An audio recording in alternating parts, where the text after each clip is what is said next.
Hello everyone, my name is Dominika and I'm the current manager of Perfect World Language School here in Pilsen in the Czech Republic. I'd like to welcome you here and have a look at my next topic, which today is the topic of time. Well, we are gonna have a look at time as our students are sometimes super confused about whether it's countable or uncountable and mostly tend to use no article in front of this word, but sometimes the indefinite article is necessary. We'll have a look at when, and as well as this, I would like to provide you with a few useful collocations at the very end. Let's have a look. So we'll start with we'll start with the form of time as being uncountable. All right, time can be uncountable, and this means that there is not an indefinite article used with it, and this word is always in the form of time and not in plural. We can say, for instance, a sentence: many people complain about not having enough time. Right? It means time generally, right? Many people complain about not having enough time, so it's uncountable. Or we could say, time will tell, right? So time generally will tell, right? So this is something like, we will see, so time will tell. Or we could say, give me some time, please. Give me some time, please. It's as well uncountable, right? It's some time. So it's not one thing, it's generally, just a part of it, but it's still some time. It's uncountable.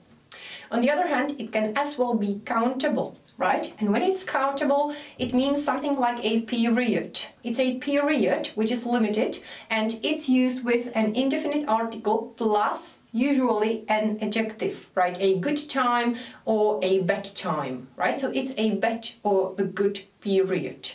We could say, for instance, have a great time. Have a great time. So, have a great time, let's say, until we see each other again, right? So it's limited somehow. Or I could say, we are experiencing a hard time. We are experiencing a hard time. It means now, limitedly, it is hard. So it's a hard time. It's countable. Or we could say, did you have a good time? Did you have a good time? It means, I haven't seen you for a week, and did you have a good time during this period? So that's a countable time.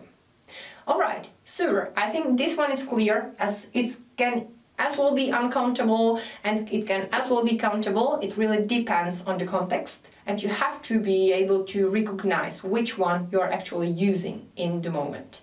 All right, and now let's have a look at a few collocations that you should know. And we'll start with high time, which you might know. And the sentence which we have here sounds, it is high time we started.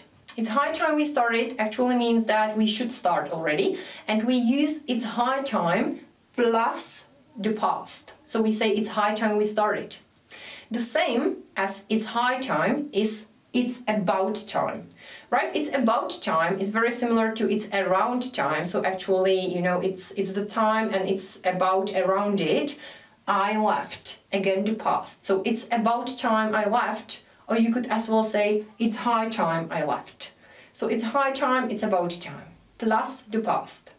Instead of this, you could say something easier, and this is just time or it's time to go to bed. So time or it's time can as well be followed by an infinitive. We could say it's time to go to bed, so good night, or I could say time to go to bed, just like that. Okay, and this is followed by an infinitive, so it is a bit easier than this one. All right, so that's the first one I want to share with you. And now let's have a look at a long time or for a long time. It means for a long period of time, or for the first time, which was for the first time, or for the last time, which was for the last time. And this is what I would like to share with you now. So the first one is, I haven't seen her for a long time.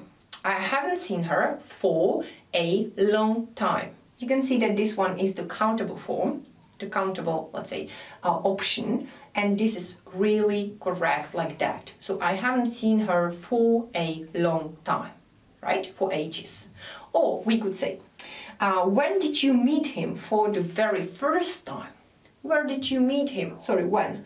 When did you meet him for the very first time? So for the very first time or just for the first time? It's up to you what you want to say. For the very first is like specifying that it was really the very first time, or we can just say for the first time.